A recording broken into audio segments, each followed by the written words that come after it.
नमस्कार प्यारे बच्चों, स्वागत है ज्ञानसु में। प्यारे बच्चों, उम्मीद करता हूं आप लोग स्वस्थ होंगे, मस्त होंगे एवं जबरदस्त तरीके से बोर्ड एग्जाम की तैयारी कर रहे होंगे। आपके बोर्ड एग्जाम को और बेहतरीन बनाने के लिए मैं लेकर आया हूं पादप जनन से 20 वस्तुनिष्ठ प्रश्नों का पिटारा, जो बोर्ड एग्जाम में बहुत ही बार पूछा जाता है और इसे हम विजुअल तरीके से सीखेंगे।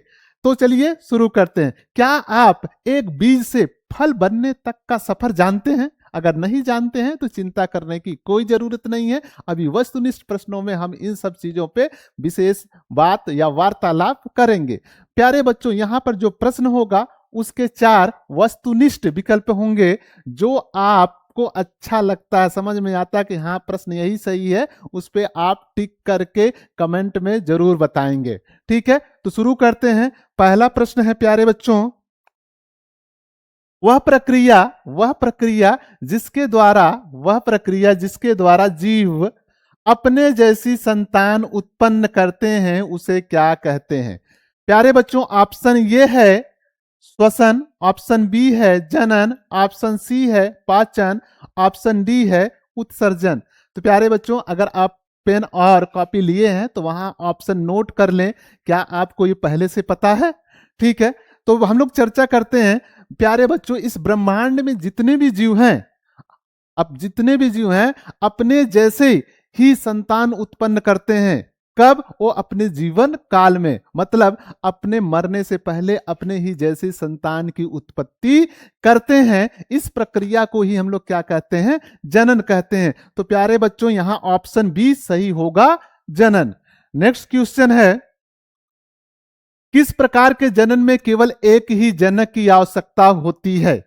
ऑप्शन ए है लैंगिक जनन, ऑप्शन बी है अलैंगिक जनन या असेक्सुअल रिप्रोडक्शन, ऑप्शन सी है दोनों, और ऑप्शन डी है इनमें से कोई नहीं। प्यारे बच्चों, लेक्चर में पहले से ही मैं बताया है, ठीक है, पहले से ही मैं बता दिया हूं लैंगिक जनन क्या है, अलैंगिक जनन क्या है, निषेचन क्या है, इन सारी चीजों पे हम लोग बात कर लिए हैं। ठीक है, तो एक ही जनक की आवश्यकता होती है। तो प्यारे बच्चों, असेक्सुअल रिप्रोडक्शन या अलैंगिक जनन में एक ही जनक की आवश्यकता होती है। इसका मतलब इसमें मेल और फीमेल की आवश्यकता नहीं होती है, नर और मादा की आवश्यकता नहीं होती है। तो यहां आपका ऑप्शन बी सही होगा, यहां ऑप्शन बी सही होगा। नेक्स्ट क्वेश्चन है, अमीबा में जनन किस विधि द्वारा होता है? अमीबा में बहुत पूछा जाता है, अमीबा में जनन किस विधि द्वारा होता है? तो नंबर 1 है मुकुलन, मुकुलन मतलब बडिंग, ठीक है, मुकुलन। बी है विखंडन, सी है बीजाणु समागम, डी है खंडन। तो प्यारे बच्चों, यहां आप देख सकते हैं इस संरचना में ये अमीबा है, पैरेंट अमीबा है, और यहाँ इलांगेशन न्यूक्लियस का इलांगेशन हो रहा है। उसके बाद लास्ट में देखेंगे 2 डॉटर न्यूक्लियाई में बदल जा रहा है, मतलब 2 अमीबा में बदल जा रहा है।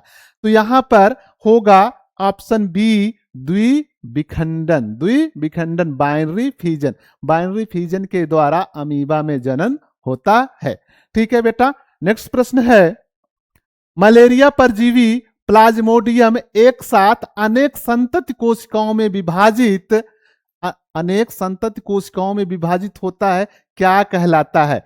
प्लाज्मोडियम की हम लोग बात कर रहे हैं बेटा, देखिए ये प्लाज्मोडियम, ठीक है, प्लाज्मोडियम की बात कर रहे हैं। ऑप्शन ए है द्विखंडन, ऑप्शन बी है बहुखंडन, ऑप्शन सी है पुनरुद्ध भवन, ऑप्शन डी है मुकुलन। तो प्यारे बच्चों, मलेरिया में जो जनन होता है, ठीक है, एक साथ कई संतति कोशिकाओं में विभाजित होते हैं, उसे हम लोग कहते हैं बहुखंडन। इसका मतलब ऑप्शन बी आपका सही है, बहुखंडन। नेक्स्ट प्रश्न है बच्चों, स्पाइरोगाइरा तंतुओं के टूटने पर नए जीव बनते हैं, इस विधि को क्या कहते हैं? ऑप्शन ए खंडन, ऑप्शन बी ग्राफ्टिक, ऑप्शन सी निषेचन, ऑप्शन डी बीजाणु निर्माण। प्यारे बच्चों, अपने कॉपी में और कमेंट बॉक्स में इसको इस प्रश्न का आंसर अगर आपको आ रहा है तो देते रहेंगे। ठीक है, यहां पर आप देख सकते हैं ये क्या है, स्पाइरोगाइरा। स्पाइरोगाइरा एक प्रकार का एल्गी है, शैवाल है। ठीक है, अगर इसकी बॉडी को कहीं से भी टूट गया, कई खंडों में टूट गया, ठीक है, जो खंड टूटे हैं वहां से एक नया स्पाइरोगायरा बन जाता है। और यही एक और जीव में होता है, जंतु में होता है, उसका नाम है प्लेनेरिया। प्लेनेरिया में भी कई खंडों में विभक्त हो जाएगा और वो नए जीव का निर्माण कर लेगा। तो यहां पर क्या होगा प्यारे बच्चों, यहां पर होगा खंडन। ऑप्शन ए सही है, खंडन। तो आप बताएंगे कमेंट करके स्पाइरोगाइरा क्या है, स्पाइरोगाइरा क्या है। ठीक है, नेक्स्ट प्रश्न है,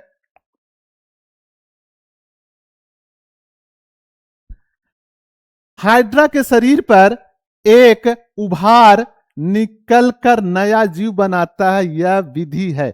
ये हाइड्रा है, ये क्या है, ये हाइड्रा है। हाइड्रा से आप देख रहे हैं यहां से एक नया उभार निकल रहा है, उभार निकल कर एक नया जीव मतलब नया हाइड्रा बन जा रहा है। इसको क्या कहते हैं, आपका ऑप्शन ये है मुकुलन, बी है कलम लगाना, ग्राफ्टिंग जिसे कहते हैं, सी खंडन, और डी है द्विखंडन। तो प्यारे बच्चों ये जो निकल रहा है इसे हम लोग कहते हैं बड। क्या कहते हैं, बड कहते हैं, बड कहते हैं। बड का मतलब होता है बडिंग, जिससे कहेंगे मुकुलन। इसका मतलब है आपका ऑप्शन ए सही है, ऑप्शन ए सही है। नेक्स्ट प्रश्न है प्यारे बच्चों, जब पौधे के जड़, तना या पत्ती से नया पौधा जन्म लेता है तो इसे क्या कहते हैं। प्यारे बच्चों जब शरीर के किसी पार्ट से नया पौधा बन जाए, नया प्लांट बन जाए, तो ऐसे को क्या कहते हैं। ठीक है, नंबर 1 है मुकुलन, ऑप्शन बी है कायिक प्रवर्धन, और ऑप्शन सी है लैंगिक जनन, ऑप्शन डी है बीजाणु जनन। अगर ये प्रश्न का आंसर अब आपको आ रहा है तो कमेंट बॉक्स में आप लिखते रहेंगे। प्यारे बच्चों यहां पर आप जानते हैं कि जब किसी भी जीव के शरीर के किसी पार्ट से एक नया पौधा बन जाए उसे हम लोग कहते हैं वेजिटेटिव रिप्रोडक्शन या कायिक प्रवर्धन। इस हिसाब से आंसर सही होगा ऑप्शन बी, ऑप्शन बी कायिक प्रवर्धन। यहां पर देखिए, यहां पर ये क्या है, ये शकरकंद है। क्या है, शकरकंद है। ठीक है, और ये क्या है, ये है पोटैटो, पोटैटो बेटा, पोटैटो मतलब आलू, और ये ब्रायोफिल्लम है। ठीक है, तो रूट के द्वारा, रूट के द्वारा जो जनन हो रहा है वो क्या है, शकरकंद है। स्टेम, तना, स्टेम है। जो आलू है, जो आलू हम लोग खाते हैं वो स्टेम है, स्टेम मतलब तना है। ठीक है, उसके बाद ब्रायोफिल्लम के द्वारा, ये देखिए छोटी छोटी, ठीक, यहां से पत्तियों के द्वारा एक नए प्लांट हो रहे हैं। ये सब किसके उदाहरण हैं, कायिक प्रवर्धन के, वेजिटेटिव रिप्रोडक्शन के। ठीक है बच्चों, नेक्स्ट प्रश्न है, ब्रायोफिल्लम पत्थर चट्टा, इसे पत्थर चट्टा भी कहते हैं, ब्रायोफिल्लम के पौधों में नया पौधा कहां से निकलता है। ब्रायोफिल्लम, ये ब्रायोफिल्लम है। ठीक है, ब्रायोफिल्लम को हम लोग क्या कहते हैं, पत्थर चट्टा कहते हैं।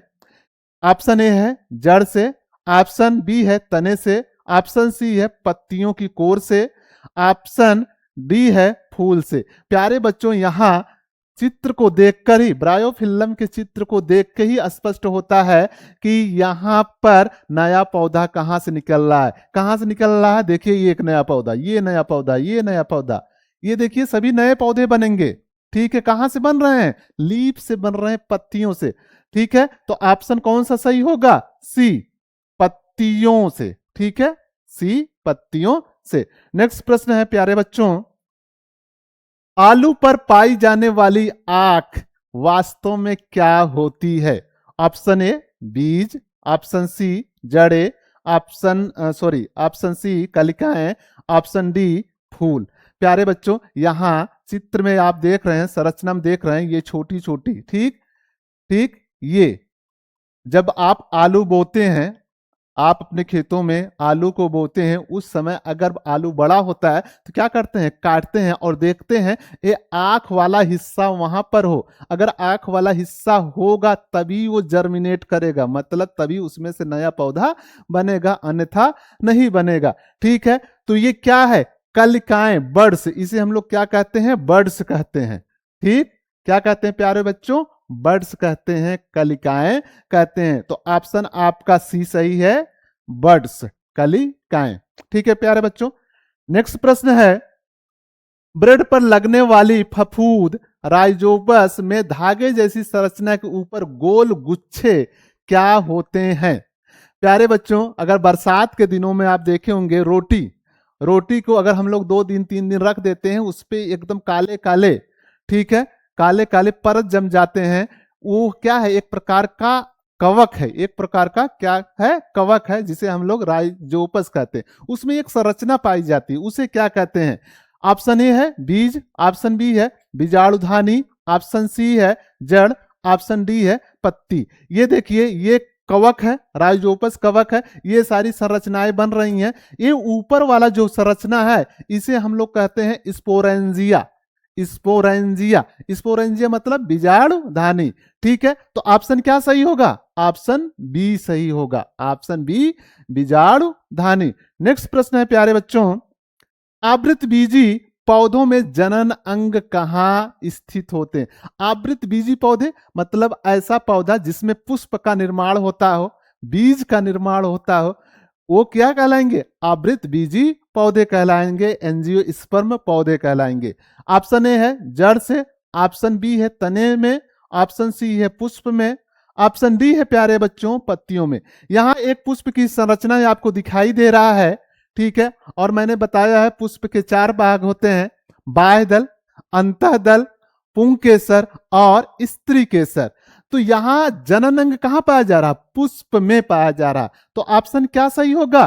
पुष्प में, ऑप्शन सी पुष्प में। ठीक है, नेक्स्ट है प्रश्न प्यारे बच्चों, नेक्स्ट प्रश्न है प्यारे बच्चों, पपीता और तरबूज के फूलों में केवल एक जननांग होता है, इन्हें क्या कहते हैं? या तो इसमें नर पाया जाएगा या तो मादा पाया जाएगा। ऑप्शन ए है उभयलिंगी, ऑप्शन बी है एकलिंगी, ऑप्शन सी है बहुलिंगी, ऑप्शन डी है पूर्ण पुष्प। प्यारे बच्चों, यहां पर हम लोग समझते हैं कि जो एक लिंगी होता है, इसका मतलब है ऐसे पुष्प जिसपे केवल नर हो या मादा हो, उसे हम लोग क्या कहते हैं? एक लिंगी। ठीक है, यूनिसेक्सुअल। और ऐसे पुष्प जिस पर दोनों पाए जाएं, जिस पे दोनों पाए जाए, नर और मादा साथ साथ पाए जाते हैं, उसे हम लोग बहुलिंगी कहते हैं। ठीक है प्यारे बच्चों, तो यहां पर आपका ऑप्शन सही होता है यूनिसेक्सुअल, मतलब option B, option B. Next है प्यारे बच्चों, पराग कणों का पराग कोश से वर्तिकाग्र तक पहुंचने की क्रिया को क्या कहलाती है या क्या कहते हैं? ऑप्शन ए है निषेचन, प्यारे बच्चों कमेंट करके बताते रहेंगे। ऑप्शन बी है परागकण, ऑप्शन सी है अंकुरण, ऑप्शन डी है विखंडन। तो प्यारे बच्चों यहां पर देख लीजिए, एक मधुमक्खी है जो परागकण को, मतलब यहां पर ये क्या क्यों आई है? यहां पर आई है ये पुष्पों का रस निकालने के लिए, रस लेने के लिए। लेकिन जब पुष्प पे बैठती है, ठीक है, जब पुष्प पे बैठती है, तो जो ये पराग कोश है, पराग कोश से पराग कण निकल के इसके शरीर में चिपक जाता है, फिर ये दूसरे पौधे पे जाती है, दूसरे पुष्प पे जाती है, तो वहां पर इसका पराग कण स्त्री केसर के वर्तिकाग्र पर आके गिर जाता है। ठीक है, यही प्रक्रिया को हम लोग क्या कहते हैं? परागण कहते हैं। मतलब जैसे ये पुष्प है, ये पुष्प है प्यारे बच्चों, ये पुष्प है,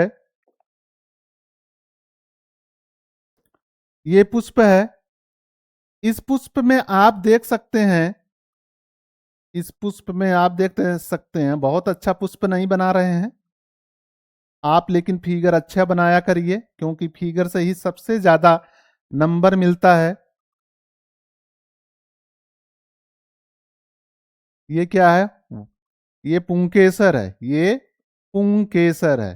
ठीक, अब यहां पर समझने की जरूरत है, अगर देखिए यहां पराग कोश में पराग कण होगा, पराग कोश से पराग कण का स्त्री केसर के वर्तिकाग्र पर पहुंचने की क्रिया को परागण कहते हैं, परागण कहते हैं, पॉलिनेशन कहते हैं। प्यारे बच्चों पॉलिनेशन कहते हैं। क्या है? पराग कोश से पराग कण का स्त्री केसर के वर्तिकाग्र पर पहुंचने की क्रिया को क्या कहते हैं? परागण कहते हैं। अगर एक ही पुष्प के अंदर हो रहा है उसे स्वपरागण कहते हैं, और एक पुष्प से दूसरे पुष्प पे हो रहा है उसे पर परागण या क्रॉस परागण कहते हैं। तो प्यारे बच्चों, जितने हवाओं से, कीटों से और सबसे जो परागण होता है वो ज्यादातर क्रॉस परागण होता है, पर परागण होता है। तो यहां पर ऑप्शन बी सही होगा, परागण। ऑप्शन बी सही होगा, परागण। नेक्स्ट प्रश्न है, नर युग्मक और मादा युग्मक के संलयन को क्या कहते हैं? नर युग्मक और मादा युग्मक के संलयन को क्या कहते हैं?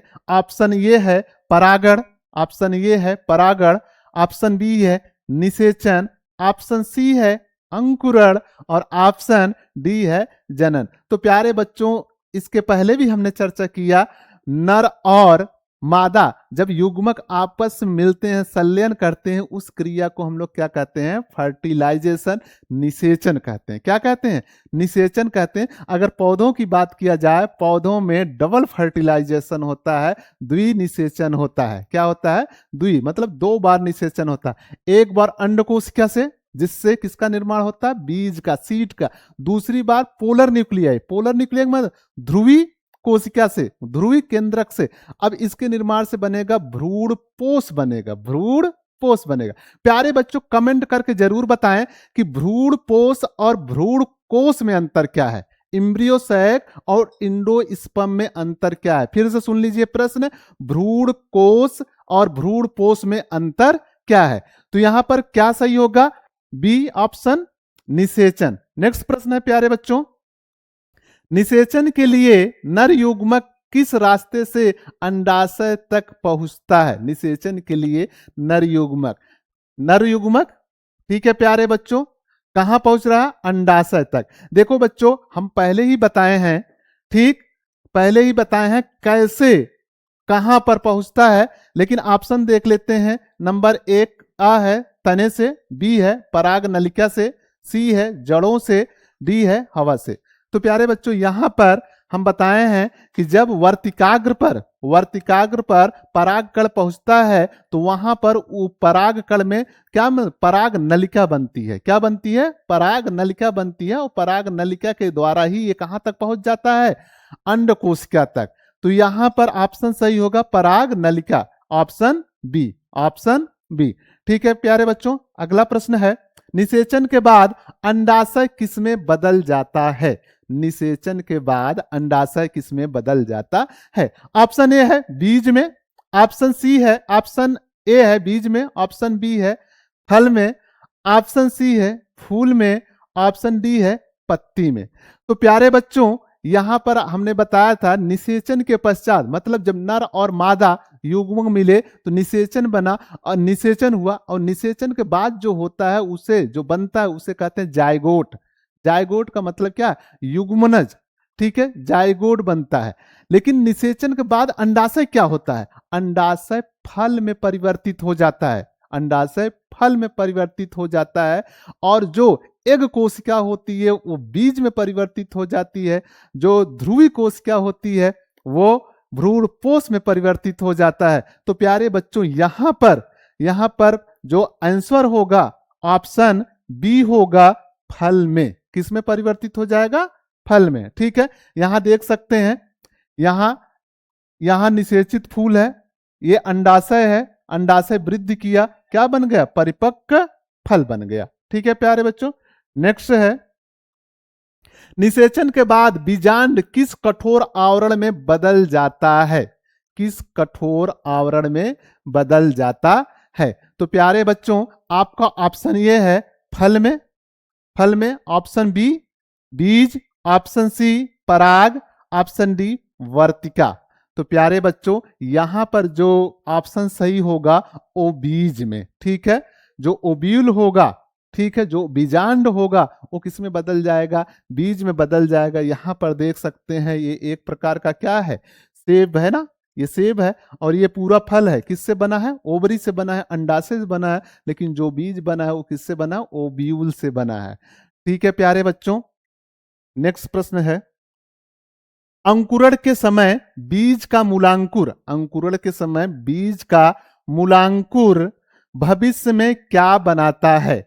जब हम बीज को बो देते हैं, बीज को बो देते हैं, उस समय उसमें मूलांकुर बनता है और प्रांकुर बनता है। ठीक है, इसका क्या बनता है? नंबर 1 तना, ऑप्शन ए, ऑप्शन बी जड़, ऑप्शन सी पत्ती, ऑप्शन डी फूल। यहां पर देख सकते हैं आप, ये कोई बीज है, जब इसको हम लोग बो देते हैं, ठीक है, मिट्टी में दबा देते हैं, तो नीचे जो बनता है इसी को हम लोग कहते हैं रेडिकल। रेडिकल का मतलब क्या होता है प्यारे बच्चों? रेडिकल का मतलब होता है मूलांकुर। ठीक है, और दूसरा जो ये तना बनता है, सूट बनता है, उसे हम लोग कहते हैं प्रांकुर। तो प्यारे बच्चों कौन सा ऑप्शन सही होगा? ऑप्शन ऑप्शन यहां पर सही होगा बी जड़, ऑप्शन सही होगा बी जड़। ठीक है प्यारे बच्चों, उम्मीद है आपको बहुत अच्छे से समझ आ रहा होगा, बहुत अच्छा से। अगर प्यारे बच्चों ये वीडियो आपको समझ में आ रहा है तो वीडियो को सब्सक्राइब करें, शेयर करें और अपने सहपाठियों को जरूर भेजें, क्योंकि ये परीक्षा के दृष्टि से, आने वाले बोर्ड परीक्षा के दृष्टि से बहुत ही इंपॉर्टेंट है। तो इसी के साथ वीडियो खत्म करते हैं। जय हिंद, जय भारत।